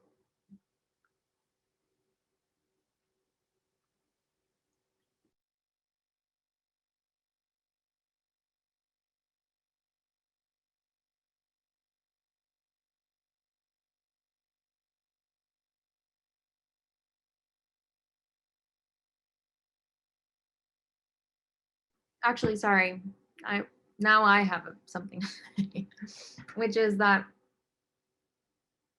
perhaps it's the misunderstanding of how land was managed, because in Europe, because of farming in a traditional sense of the word, at least for the past 10,000 years, there was a very clear-cut understanding of what burning would do post harvest in an traditional agricultural farmland perspective. So perhaps, Yeah, that yeah, like perhaps it was more goal-oriented things that they could understand that they wanted to grow. Like tobacco certainly didn't make sense to them at that point. As, no. Yeah. And perhaps because there wasn't like a traditional farmland, layout to their eyes, they misunderstood what the burning was intended for, and they just saw, well, there's no trees for firewood, and there's like they couldn't read what was being done. Yeah, that makes a lot of sense.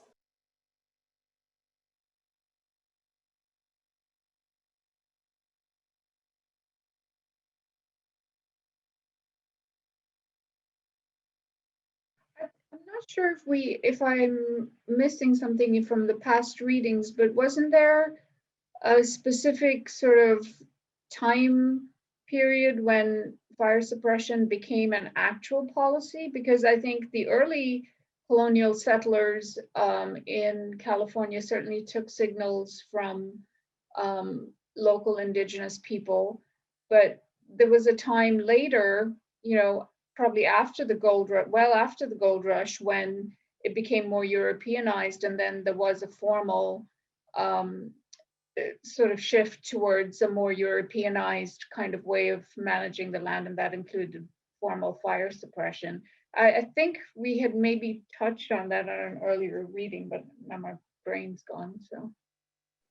So it was 1935 that the Forest Service established the so-called 10 a.m. policy, which was the initial legal policy that decreed that every fire be suppressed by 10 a.m. following its initial report. So other federal and land management agencies quickly followed suit and joined the campaign to eliminate fire from the landscape. I also wrote that in the chat. That was just from a Google search I just did. U.S. Forest Service fire. It's foresthistory.org. Yeah, we read that in this reading series. Yeah, I think it was a few readings ago. You're totally right. I'm having a hard time. I can look back at our syllabus and let you know where I put that in. But that was definitely, we've mentioned the dates, but I can't remember. I mean, that's quite a time lag between when it became sort of more a formal policy and the early sort of people who came here in the 1840s and late mid 1840s and afterwards, through the gold Gold rush time. I'm not from California and don't know this, but when was California like officially part of the United States? 1848. Gotcha. And then Okay. by 1850, the rumors of gold started getting over to the east, and then they came in hordes. Well, not just from the east, but also from the ports. But, yeah.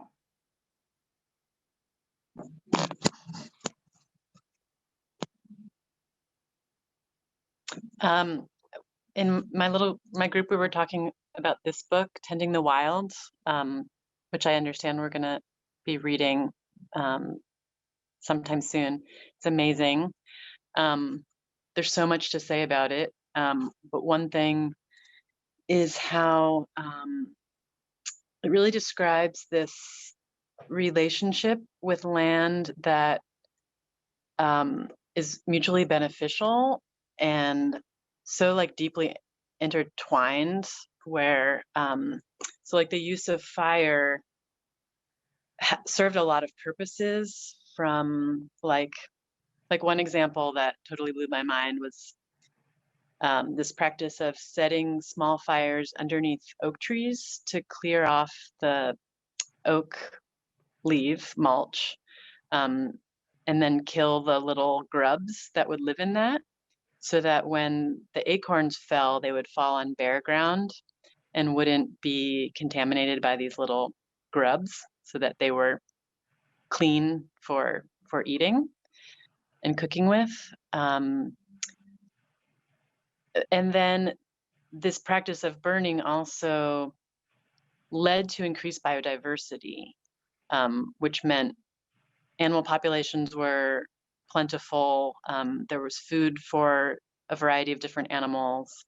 So there's really this, and there was also this ethic about not doing more or taking more than is necessary, and that each act of taking has a connected act of creating or replanting.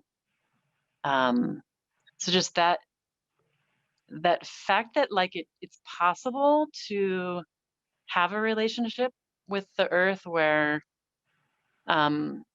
practices like burning were beneficial, both for the land and for humans. It's pretty fascinating. And this book also gets into how that actually even led, and not just fire, but other practices of harvesting, for example, suggests that there's actually like coevolution, where plants evolve differently because of the way they were being maintained or selected for certain characteristics and so on. So it's interesting to think about that in terms of fire, like what would the fire regime be in California if humans weren't involved at all? I don't know, just kind of interesting to wonder. And then there was this whole regime of humans setting fires in different ways. And then there was suppression. So there are these different sort of eras of how fire was used and what it meant. Now, well, in the 20th century, it was so closely associated with destruction. And that's probably part of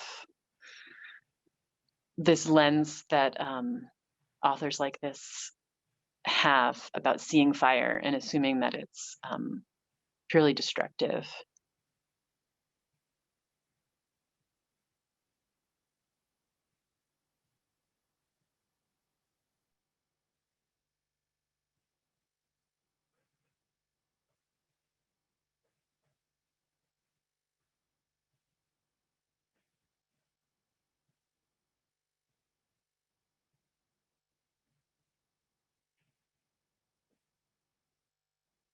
I think that because of us being in California and having to smell the smoke and to see the orange sky and everything, all of us just have a much more visceral appreciation of fire.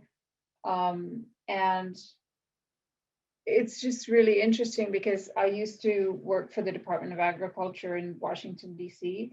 And the bureaucratic inertia, institutional inertia of ways of thinking and entire programmatic budgets and protocols and languages that have a bearing because of our way of administration, I guess.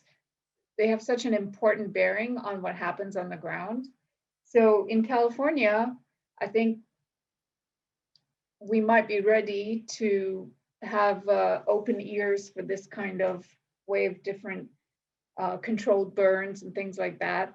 But there's also these whole other removed levels at which budgets and things work from the federal level of National Forest Service practice, which has an impact on how forests will be handled and fire will be handled here. So I think that's really interesting because we're not at such a great remove as people in DC are. They just don't have the physical connection.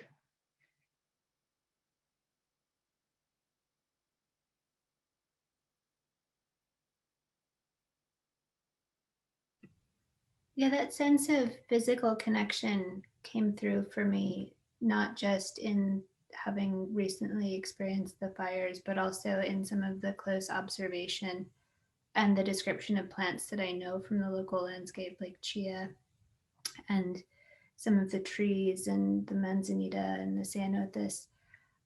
It just felt very, very familiar. And I felt like looking back and seeing how at that point in history, there was part of a trajectory towards fire suppression, helped me to appreciate how we're also at a moment where we are the current generation and we have a chance to influence the trajectory for the better. And right now, not only a chance, but really, I think, an urgency to do that we're starting to feel, and looking to ways to do that.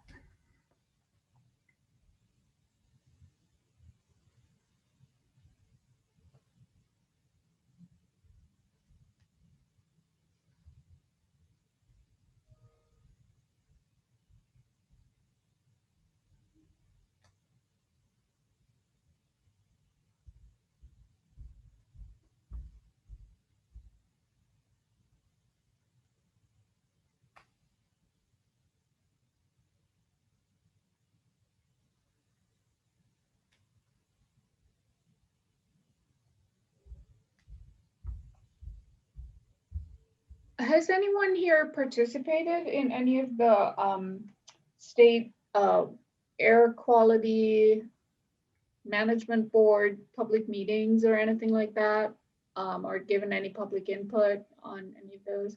Because I know, for example, with the water resources, the State Water Resources Board does have lots of different things for public comment, and putting public comments in, you may think it just gets diluted and it's not valid, but it does actually, I think, register somewhere. So I just don't have any experience with the air quality board here.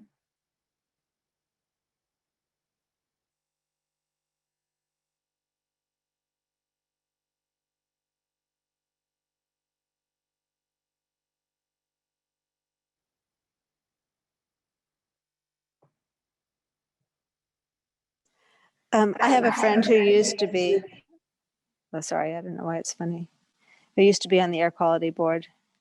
I can find out what did you want to ask about?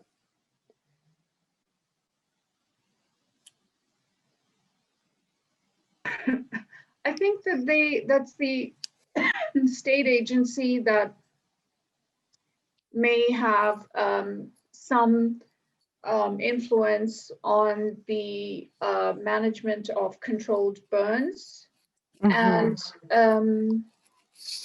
if they are taking public comment, then it would be a good idea for people like us who have some understanding and depth of the topic now to be able to advocate for those kinds of controlled burns that mimic what really was going on here before, and to as one management practice to limit the ferocity of the recent wildfires.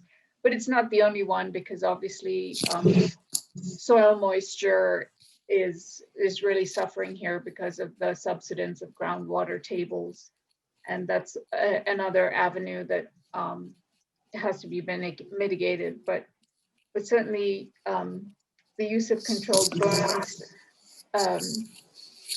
is something to be advocated for. And it would be just cool to see what kind of institutional culture they have.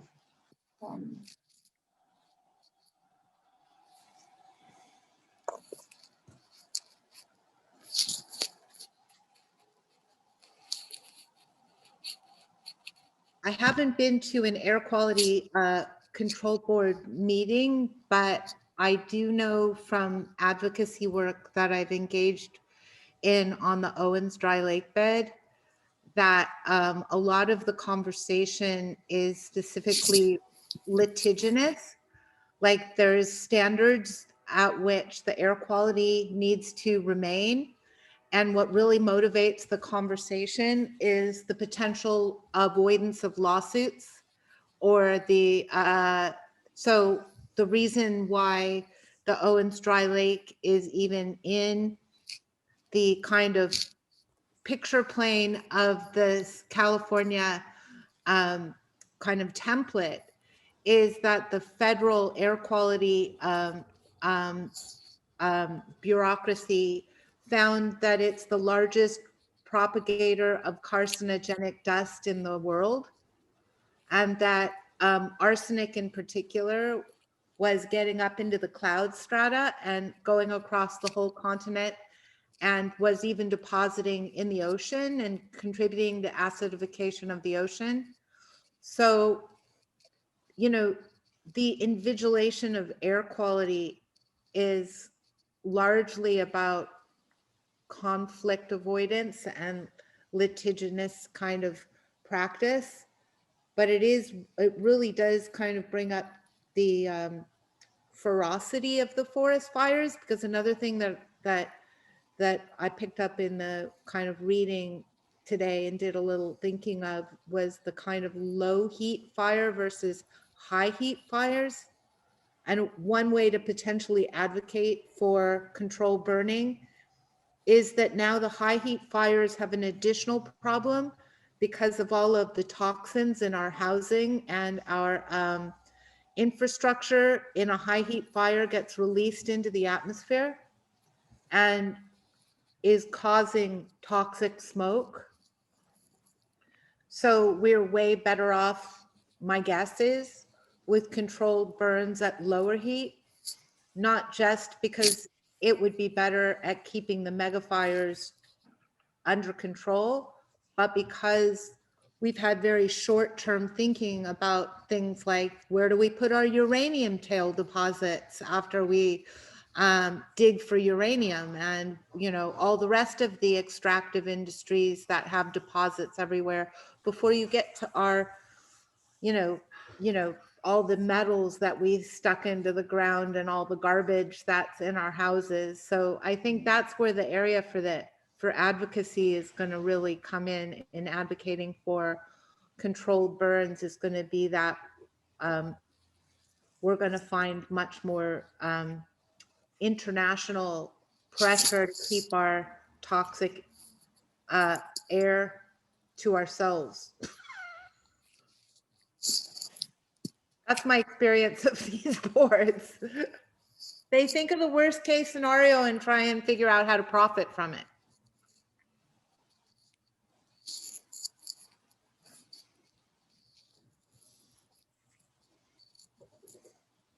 To kind of backtrack a little bit, I'm still thinking about the Norris family's question about why we read this text that is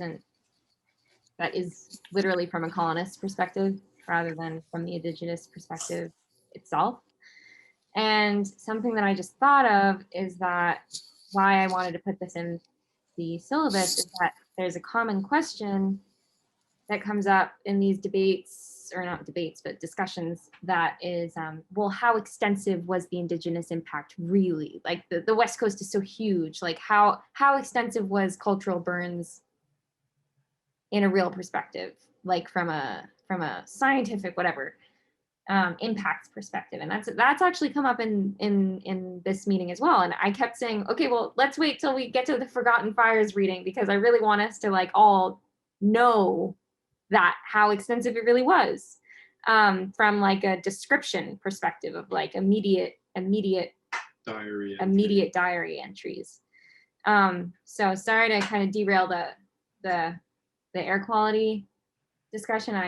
We should get back to that, but I just wanted to kind of think about another reason why I'm like, I want everyone to have to know that this is like indigenous fire practices were extensive and extremely impactful.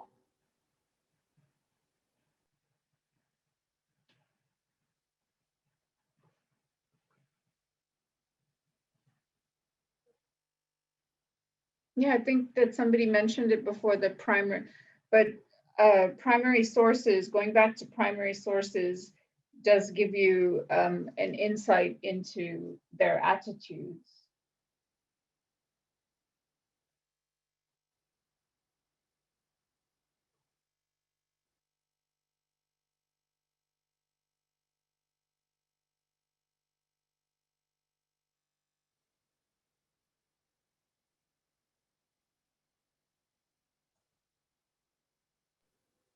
Also, it's 10:25 for us here, and I'm starting to get a little sleepy.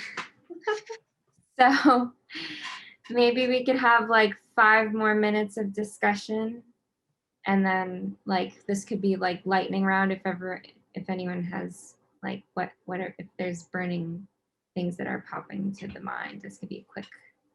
No pun intended, huh? Yeah, lightning. Also a good time to share what you've been working on.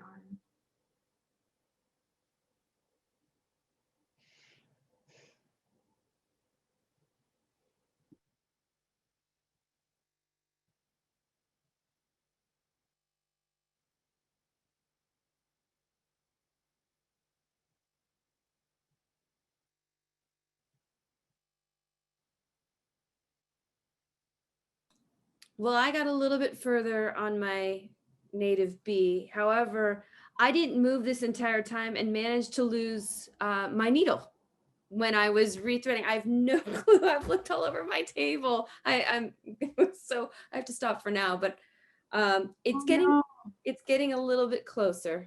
Will you put it back up, Jen? Yeah, I want to see it closer because I've got a native B too. So wow. Oh wow. That's amazing. Beautiful. Thank you. Yeah, I got this section. No, it's so backwards. Hold on. I got this section. Oh geez, forget it. I can't do it. Okay, you could I just worked on it tonight. Wow. That's where I am starting out. Oh wow. Beautiful. No, I wanted to see how to copy you. I think can you put it back up on Sue? Well, here it is. Can you see the bee drawing? Oh, yes. Oh yeah. Beautiful. So I got a long ways to go to catch up. Lots of readings. And I got like 3 more little petals in. Oh wait, go up a little to the other side. Yeah, there you go. There. Ooh. Butterflies, beautiful. Yeah. Oh my gosh, beautiful. That's it. Wait, keep it up. I always get there too late. Oh my Ooh, I gosh. love that. That's so gorgeous. It looks like a real butterfly. It Yeah, does. it really does. I love the Stop it. coloring. Thank you. Cindy, are you going to admit that your mother helped you? No, I'm trying to get her to help me. She won't do it. It's beautiful. Thank you. Wait, Cindy, will you show me? Sure. Whoa. That's such a beautiful butterfly. Thank you. I only did 3 petals today. Amazing. I mean, that's a lot. 3 petals is that's significant. Are you guys just like filling in with stitches? Or are you doing particular types of purl stitches or back stitches, or what are you I don't doing? really know what the names of these stitches are. I honestly just go online on like YouTube and I say, okay, I want to do a leaf or a petal, and I kind of copy whatever I think is going to fill it out. So I don't know what the names of any of these stitches are. And mine's just coloring with floss. I'm just kind of randomly coloring and texturizing. I have no specific. Wow. Okay, that's good to know, because that's like my skill level right now. But it's Now fun. I know how Cindy is doing. Like you're really advanced now, Cindy. It looks like a real butterfly on there. Yeah. Yeah, it does. I was kind of surprised when I did. I'm like, ooh, I like this one. It's beautiful. That's I've smart. to also do. been just filling in, just haven't really done needlepoint since. Oh, keep it up. Ooh, I bring wanna- it closer. Zoom it in. Yeah. Oh, Wow. beautiful. Nice. I love this design so much. And I also loved the Prince mushrooms. This one is very special. So sweet. We'll have to let Mish know. Yeah. These drawings are beautiful. Yeah, we these were all like plants that we have on the moon, but then we have all these pictures of pollinators. So we asked Mish, one of the artists that we work with, if he would do some drawings of the pollinators in the flowers. So that's such a beautiful one. Something about seeing it that big, so beautiful with needlepoint, with embroidery. So tonight I finished this knitted bag. Whoa. Ooh. Or a hat. That's Also, darling. Ryan always wears it as That's cute too. You could use it as a face mask too. Oh. That's so contemporary. and then I'm working on this one for my mom. Ooh. Aw. I like that one too. Yeah. It's the same it's the same type of yarn. It's just this one is like I like the coloring. Is Yeah. it black and white or is it gray? Yeah, black and That's white. pretty. Yeah. It's I a like the beautiful speckled look. yarn. Yeah. So that's what I was working on.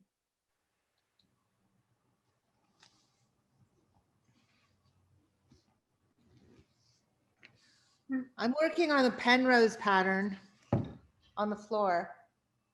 All right. What's the Penrose pattern? That's Mom? like embroidery for dummies. No, it's not.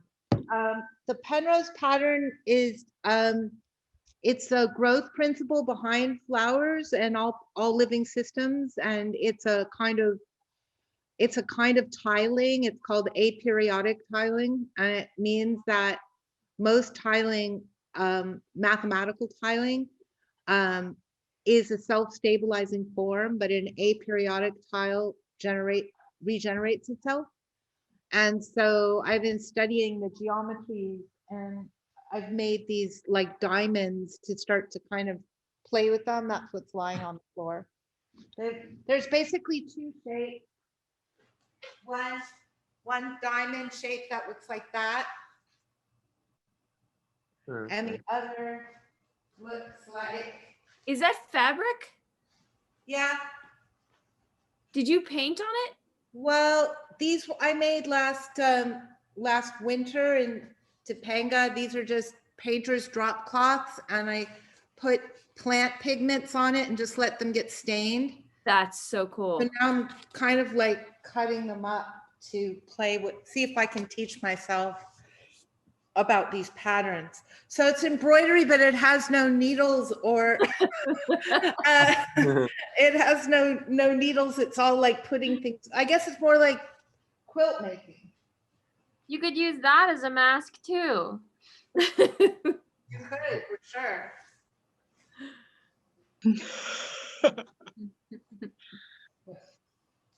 The colors are gorgeous.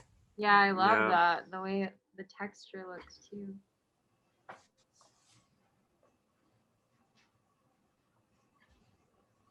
There I am. Who lost you, Rex? Oh, there, Oh, there you are. There I am. Yeah, sorry, my phone's about to die.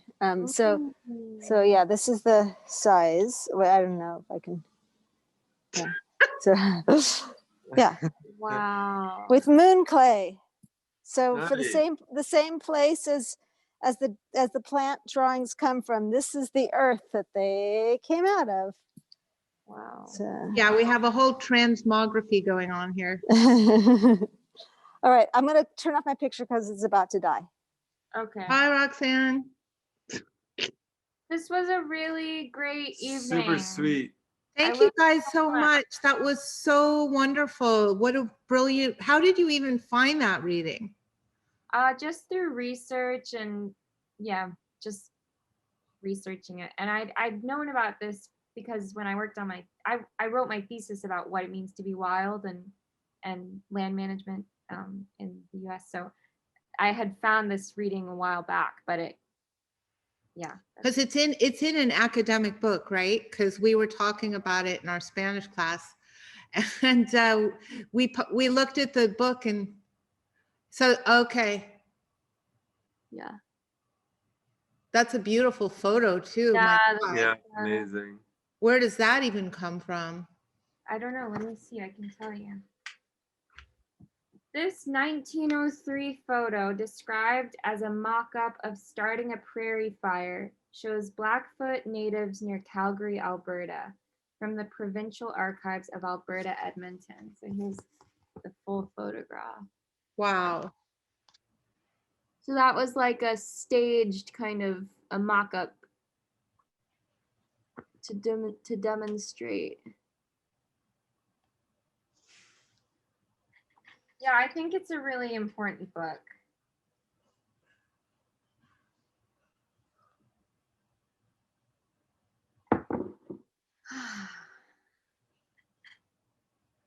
So Maya, are we taking next week off, or are we doing it? I don't know. Have we decided yet? No. Are we recognizing Thanksgiving? Well, that's an individual choice, I guess. Yeah. Right, you mean at the studio? Yeah. I'm leaving that up to individuals. So people can do it or not do it. Well, we can still we don't have anything going on Friday. We don't ever have anything going on. This is what I'm going on. Hey, that's very much to our benefit at the moment. We're learning so much from you guys. So, we might as well. I would like to suggest that Maya, maybe we talk about finding something from the Native American voice as a way to counterpose the myth of Thanksgiving. Yeah, let's see what's on. So next week we're supposed to read Adapt to More Wildfire in Western North America Forests as Climate Changes. Then we're reading Naomi Klein. Then we're reading the Carr Climate Adaptation Plan. And so, okay, so what I had intended for the syllabus was the last section would be specifically from, like, we'd leave reading from Native voices and kind of highlighting that as our closing. So next week we had on plan to read, sorry, trying to find the exact, adapt to more wildfire in Western North America forests as climate changes. Anyway, but I could switch that around, and I think that's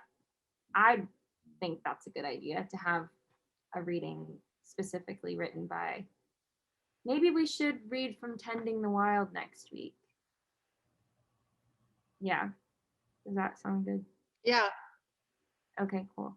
And that way, you know, people want to come, they can, but we can, you know, hold that space. Great. I think Sounds that's a good. great idea.